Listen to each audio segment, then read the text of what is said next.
बार गाजियाबाद की रिपोर्ट ले लेते हैं, मेरठ से सनू की रिपोर्ट ले लेते हैं। शक्ति, ये जो तोड़फोड़ चल रही है, आना जाना चल रहा है, और जो गाजियाबाद में हुआ वो तो बहुत कम देखने को मिलता है कि पार्टी ने किसी और का नाम तय किया, सिंबल किसी और को मिल गया, लेकिन क्या स्थिति है बागियों की गाजियाबाद और आसपास के जिलों में?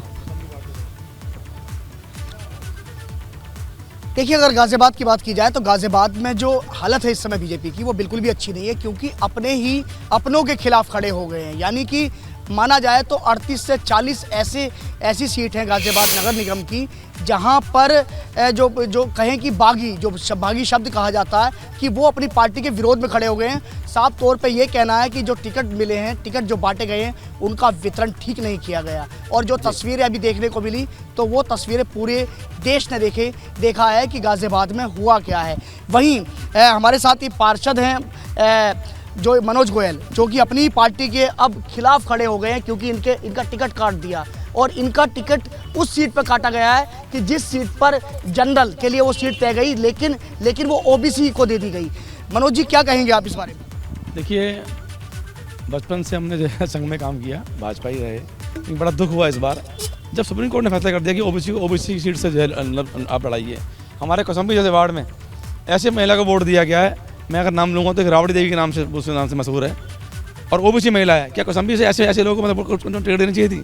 हम संघर्ष कर रहे हैं, और संघर्ष में हम लोग जीत जाएंगे कि भाजपा को हम लोग जीत के भाजपा मुँह पे हम लोग तमाचा मारेंगे।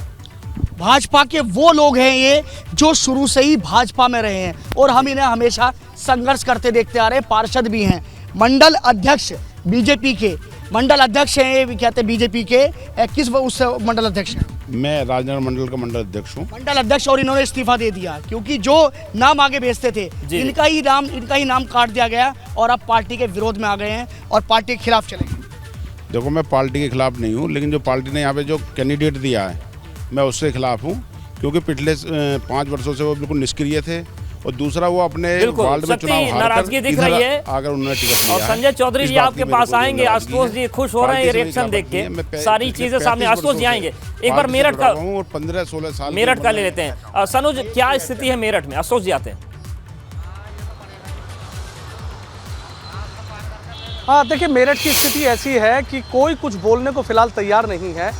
स्थिति ये है कि आधा दर्जन ऐसे बीजेपी के पार्षद पद के दावेदार थे कि जिनके टिकट काट दिए गए, और वो बागी हो गए हैं। किसी की पत्नी चुनाव लड़ रही है, किसी का भाई चुनाव लड़ रहा है, कुछ लोगों को मना लिया गया है, लेकिन बाकी लोग हैं।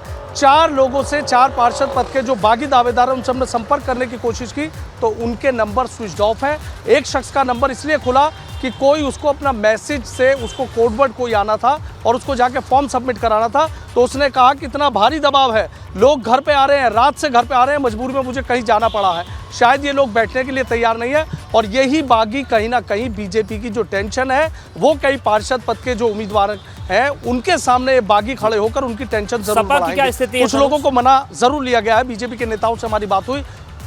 देखिए, समाजवादी पार्टी की स्थिति तो ऐसी है कि खाली मेरठ ही नहीं, पूरे पश्चिम उत्तर प्रदेश को ले लीजिए। समाजवादी पार्टी एक ऐसे मुश्किल दौर से गुजर रही है, आरएलडी भी ऐसे मुश्किल दौर से गुजर रही है कि बड़े भाई और छोटे भाई और गठबंधन की बातें, और दोनों ही दलों के प्रत्याशी आमने सामने चुनाव लड़ रहे हैं। कई नगर पंचायतें हैं, चाहे बुलंदशहर की बात हो, बागपत, शामली, सहारनपुर, मुजफ्फरनगर, मेरठ, बिजनौर, तमाम ऐसी सीटें हैं कि जहां पर आरएलडी और समाजवादी पार्टी आमने सामने। आखिर तक नेता ये कहते रहे बीच का रास्ता निकाल लेंगे, बातचीत से हल हो जाएगा। कहीं पर राष्ट्रीय लोकदल लड़ेगी, कहीं पर समाजवादी पार्टी लड़ेगी, लेकिन कहीं नहीं हुआ। एक आधी सीट को जरूर छोड़ दीजिए, लेकिन बाकी सीटों पर आमने सामने चुनाव मैदान में है आरएलडी और समाजवादी पार्टी। यानी समाजवादी पार्टी के अब समाजवादी पार्टी को वोट देंगे और आरएलडी के आरएलडी को देंगे। मेरठ की भी अगर बात करें तो मेरठ में भी ऐसी है कि देखिए, उनके पास जाएंगे, अब इस पर चर्चा लेंगे। यहाँ पर एबीपी गंगा, खबर आपकी, जुबान आपकी।